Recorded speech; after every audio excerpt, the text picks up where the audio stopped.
A horas de la noche, la policía de Sao Paulo recibió una llamada que alertaba sobre un posible robo en una residencia del exclusivo barrio de Brooklyn.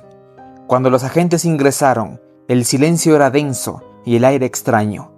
Entraron en la habitación principal y hallaron los cuerpos sin vida de Manfred y Maricia von Richthofen, una pareja de clase alta asesinada mientras dormían. El escenario era algo confuso. La casa estaba revuelta, cajones abiertos, objetos tirados. Todo apuntaba a un robo que había salido mal. Pero bastó un solo vistazo más atento para notar que algo no encajaba. La policía rápidamente empezó a dudar. ¿Realmente fue un asalto frustrado? Yo soy el examinador y te doy la bienvenida. Acompáñame a revisar el impactante caso de la familia von Richthofen.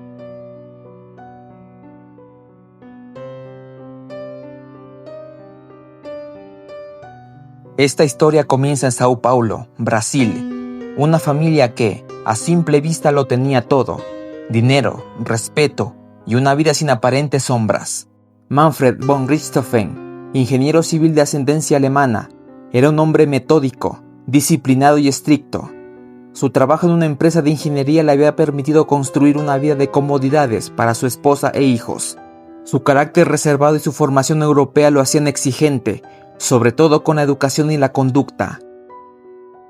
Maricia von Richthofen, su esposa, era psiquiatra, de temperamento más cálido, era el equilibrio emocional del hogar. Se preocupaba por sus hijos, Susan y Andreas, pero mantenía la firmeza de una madre que sabía decir no cuando era necesario. Juntos vivían en una amplia mansión en el barrio Brooklyn Viejo, uno de los sectores más exclusivos de Sao Paulo. Tenían dos hijos, Susan von Richthofen y Andreas Albert von Richthofen. Susan nació en 1983. Desde pequeña, fue descrita como inteligente, educada y carismática. Estudió en colegios de élite, practicaba natación y hablaba varios idiomas. Pero detrás de su sonrisa y buenos modales, había algo que pocos notaban: una necesidad constante de aprobación y una rebeldía silenciosa que iba creciendo con los años. Su hermano menor, Andreas, nacido en 1987, era el opuesto. Tímido, reservado, amante de la carpintería y los aeromodelos. Pasaba gran parte del tiempo en casa, viendo televisión o construyendo pequeñas maquetas con su padre. Andreas era disciplinado, respetuoso y profundamente unido a Susan. Ambos eran cómplices desde la infancia, se protegían, se contaban secretos, reían y jugaban, unos hermanos ejemplares. En 1999, durante un paseo familiar al Parque Ibirapuera, Andreas conoció a Daniel Craviños, un joven instructor de aeromodelismo. Poco después, Susan también lo conoció. No lo sabían en ese momento, pero ese encuentro marcaría un antes y un después en la familia. Daniel era todo lo contrario a lo que los von Richthofen representaban. Venía de una familia sencilla, sin grandes recursos, apasionado de las motos y la mecánica. Susan quedó fascinada por su personalidad libre y rebelde. Y aunque sus mundos eran opuestos, la atracción fue inmediata. A finales de ese mismo año comenzaron una relación que pronto se convertiría en una guerra abierta con sus padres. Manfred y Maricia no aceptaban a Daniel. Lo consideraban una mala influencia, un joven sin ambiciones ni educación formal. Intentaron separarlos, pero Susan no cedió. Poco a poco, las discusiones se volvieron constantes, gritos y amenazas a puertas cerradas. La tensión familiar creció, y con ella la distancia emocional. En el año 2001, Susan ingresó a la Pontificia Universidad Católica de Sao Paulo para estudiar Derecho. Sus padres esperaban que la rutina universitaria la alejara de Daniel, pero ella solo aprendió a perfeccionar sus mentiras. Decía estudiar en casa de una amiga, cuando en realidad pasaba las noches con él. En abril de 2002, Maricia descubrió la verdad. Susan no estaba estudiando, sino viviendo una doble vida. El enfrentamiento fue inevitable. La relación madre-hija se quebró definitivamente. En julio de ese mismo año, los padres de Susan viajaron por un mes. Durante su ausencia, Susan y Daniel vivieron juntos, sin restricciones. La joven describiría esta etapa como un sueño que no estaba dispuesta a perder cuando sus padres regresaran. De vuelta a Sao Paulo, Susan les pidió comprarle un apartamento para vivir con Daniel. La respuesta de Manfred fue firme. Primero te gradúas, trabajas y después eliges con quién vivir. A partir de ese punto, los conflictos se volvieron públicos. Nada quedaba de aquella familia unida y amorosa que eran. En septiembre de 2002, la policía acudió a la casa de los von Richthofen a las 2 de la mañana tras recibir una llamada por una pelea. Los oficiales encontraron a Manfred alterado, golpeando a Daniel de 21 años en el portón de su casa. Era la tercera vez que intervenían por la misma razón: las visitas de Daniel, las llegadas tardes de Susan y los enfrentamientos con su padre. Aquella noche, Manfred le dijo a un oficial: «Cualquier día de estos acabo con ese muchacho». Y Daniel respondió con rabia contenida: «Tengo ganas de pegar a ese viejo». Pese a las discusiones, Susan y Daniel siguieron juntos. Incluso cuando ella rompió brevemente el compromiso en público, la relación continuó en secreto. A finales de octubre de 2002, la tensión en la familia von Richthofen había llegado a su punto más alto. Susan ya no discutía con sus padres, simplemente los evitaba. Pasaba los días planeando una vida nueva con Daniel Craviños, una vida sin límites, sin reglas y sobre todo, sin la autoridad de Manfred y Maricia. Pero había un obstáculo imposible de ignorar: el dinero. Susan sabía que, sin la fortuna familiar, su sueño con Daniel no duraría mucho. Y en algún momento, el amor se mezcló con la codicia. Un pensamiento oscuro empezó a repetirse en su mente, uno que pronto se convertiría en un plan: acabar con sus padres. Días antes del 31 de octubre, Susan, su novio Daniel y el hermano de este, Christian Craviños, realizaron una prueba de ruido. Fueron a un lugar aislado, dispararon un arma. La conclusión fue simple: una pistola haría demasiado escándalo. Así que descartaron los disparos y optaron por algo más silencioso. ¿En qué momento una joven universitaria, criada entre lujos y educación, empezó a pensar con tanta frialdad en cómo acabar con la vida de sus padres? La tarde del 31 de octubre de 2002, Susan y Daniel se reunieron para repasar por última vez los pasos del crimen. Daniel contactó a su hermano Christian para que lo ayudase. Christian dudaba, no estaba convencido de participar, pero Daniel insistió y le dio una cita. «Si decides ayudarnos, espéranos cerca del cybercafé. Si no, quédate en casa». Aquella noche, Susan convenció a su hermano menor Andreas de salir a distraerse. Le prometió llevarlo a jugar a un cybercafé. Le dijo que, después, ella y Daniel irían a celebrar su aniversario con un paseo aparte. Lo que Andreas no sabía es que mientras él jugaba, el destino de sus padres ya estaba escrito. Christian llegó al cybercafé a las 10:12 de la noche. Permaneció unos minutos y se marchó discretamente a las 10:50 de la noche. 20 minutos después, Susan y Daniel salieron del lugar. Eran las 11:20 cuando el trío se reunió en la calle próxima al local. Entraron al Volkswagen Gol de Susan, rumbo a la mansión que un día fue su hogar. Nada de esto fue improvisado. Días antes, Susan había desconectado la alarma de la mansión, cortó los cables de las cámaras de seguridad y revisó cada cerradura. Susan había planeado todo tan cuidadosamente como solo una mente decidida lo habría hecho. Cerca de la medianoche, los tres jóvenes llegaron a la mansión, ingresaron sigilosamente al interior y llevaron a cabo lo planificado. Manfred y Maricia dormían. Los hermanos, que iban armados con unas barras de hierro, entraron en silencio al dormitorio del matrimonio ubicado en el segundo piso de la mansión. Susan se quedó en el primer piso. Acto seguido, Daniel golpeó a Manfred en la cabeza, quitándole la vida al instante. Maricia despertó y suplicó por su vida y por la vida de sus hijos, a quienes creía dormidos. Christian la golpeó por 5 veces. Maricia intentó defenderse colocando las manos, pero los golpes fueron muy fuertes y cayó. Durante su agonía, Christian le puso una toalla de baño en su cuello. Tras el acto, Daniel puso un arma de Manfred al lado de su brazo y cubrió su rostro con una toalla. Seguido, los hermanos envolvieron el cuerpo de la mujer con unas sábanas. Mientras esto ocurría, Susan alteraba la escena para montar un asalto. Abrió cajones, esparció y tiró objetos, dejando señales falsas de robo. Susan tomó el dinero y las llaves del coche de su padre, mientras Daniel y Christian se llevaron algunos objetos de valor y dinero de la caja fuerte. Las barras de hierro y ropas manchadas fueron guardadas en fundas de basura. Una vez acabado, llevaron a Christian a su casa. Minutos después, se dirigieron a un motel en la zona sur de Sao Paulo, intentando crear una coartada. Allí pasaron parte de la madrugada, fingiendo una noche de celebración. Estuvieron desde la 1:36 hasta las 2:56 de la mañana. Una vez que dejaron el lugar, fueron al cybercafé para recoger a Andreas. El plan seguía su curso tal cual lo pactado.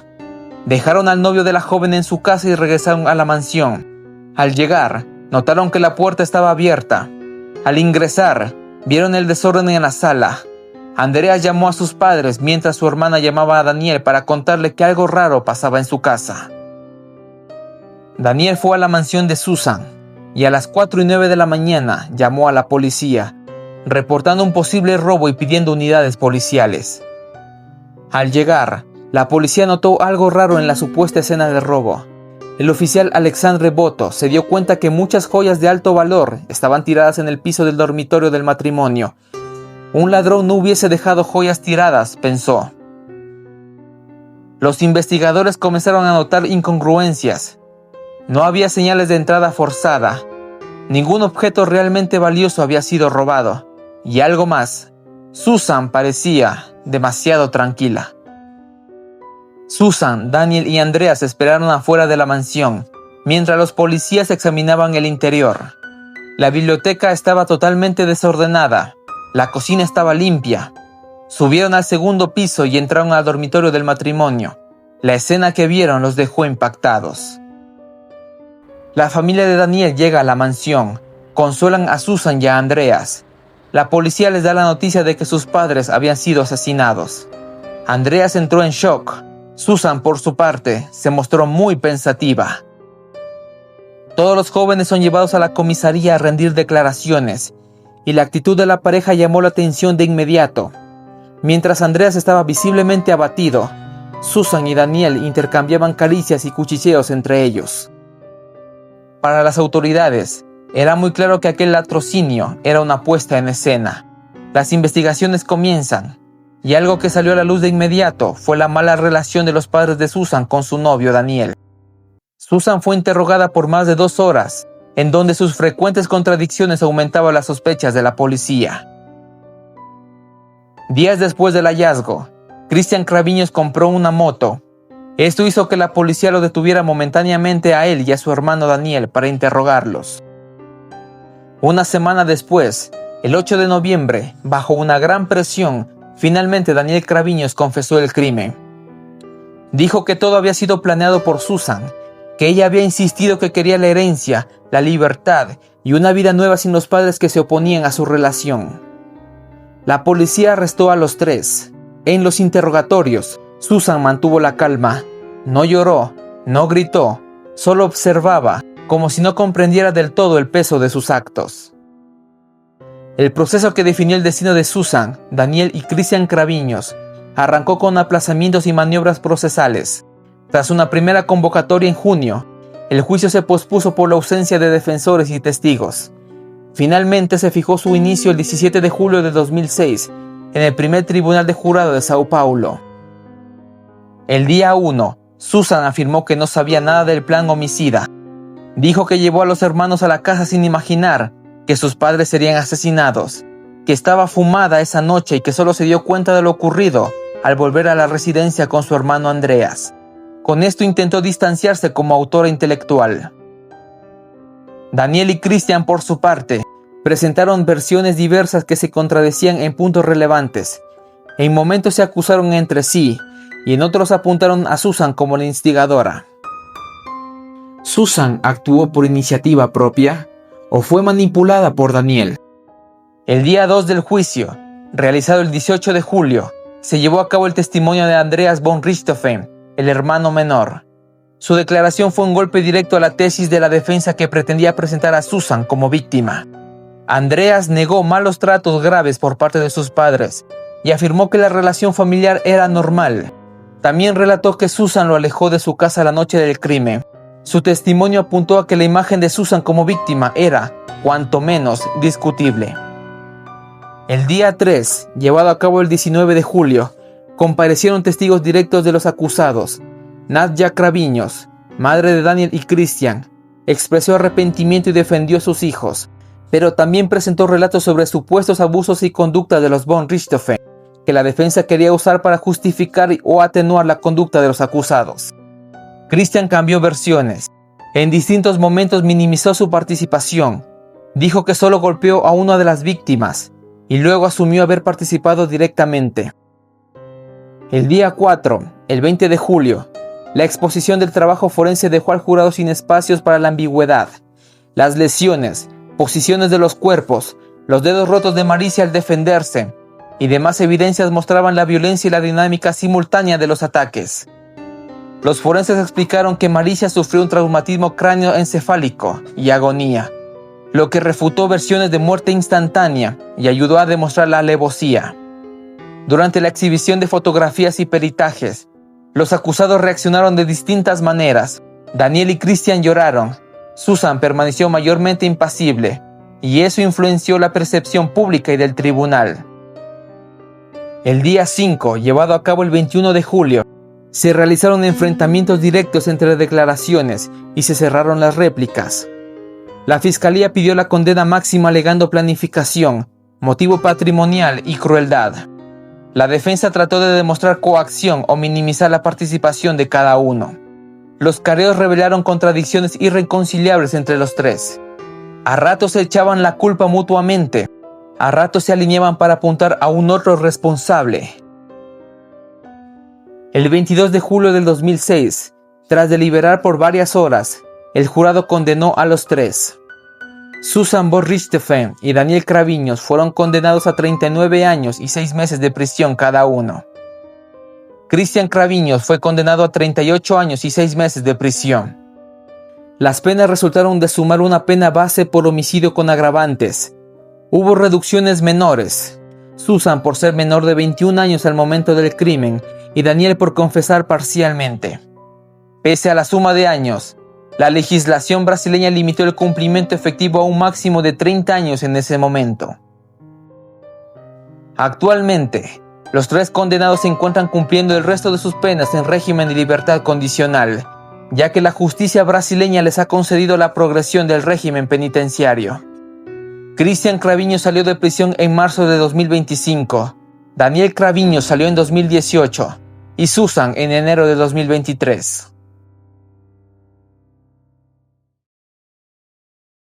En este caso, el amor se mezcló con la ambición y la rebeldía se convirtió en arma.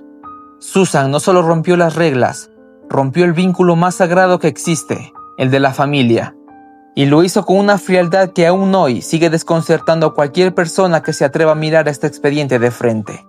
Porque cuando el corazón se deja llevar por el ego, el amor deja de ser un refugio y se convierte en algo peligroso. A veces, no hace falta un enemigo externo para destruir una vida. A veces, el enemigo duerme bajo el mismo techo. El apellido von Richthofen quedó marcado para siempre, no por su linaje, sino por la traición que lo derrumbó desde adentro. Y en medio de toda la tragedia, un joven Andreas quedó solo, cargando con el peso de una verdad que ningún hermano debería soportar. Ahora dime tú, ¿crees que Susan fue víctima de manipulación o la mente maestra de todo esto? ¿Hasta qué punto el amor puede nublar la razón? Te leo en comentarios, me interesa saber tu análisis. Si este caso te dejó pensando, recuerda dejar tu like y suscribirte al canal. Cada semana analizamos un nuevo expediente. Yo soy Jack el Examinador y te doy las gracias por compartir un poco de tu tiempo. Nos vemos en un próximo caso. Hasta pronto.